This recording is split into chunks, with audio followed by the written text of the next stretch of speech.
Our story begins back in August of 2022, when U.S. Secretary of State Antony Blinken reassured the Philippines of American defense support, underpinning the strength of the 70-year-old defense pact.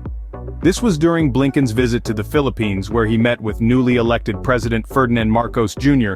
to address the simmering U.S.-China tensions and reaffirm the strategic partnership with the Philippines. Fast forward to February 2023, when a Chinese spy balloon was detected over a nuclear site in Montana.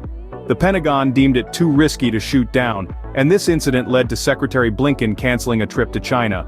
Around this same period, the United States started bolstering its military presence in the Pacific, with a new agreement allowing for additional American troops in the Philippines to counter Chinese influence. This move was a part of the Biden administration's strategy to deter Chinese aggression in the region.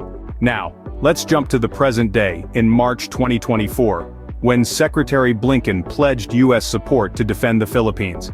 This declaration prompted China to accuse the U.S. of interference in the South China Sea dispute. This pledge of support, termed as an Ironclad commitment, has escalated tensions due to incidents like collisions between Philippine and Chinese vessels. So who is affected by this Ironclad commitment? Firstly, the Philippines, which is caught in the middle of U.S.-China relations, faces the challenge of balancing ties between the two powers.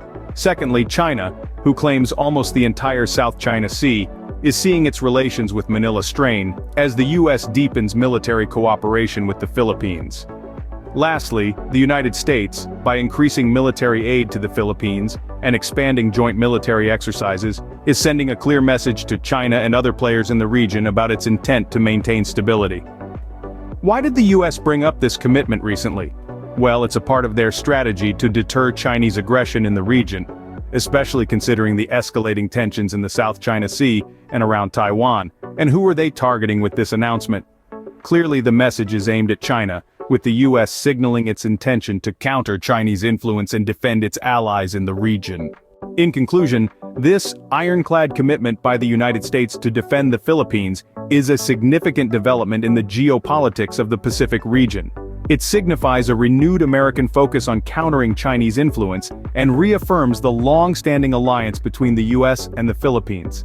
As we move forward, the impact of this commitment on regional stability and the ever-evolving U.S.-China relations will undoubtedly be a focal point of global politics.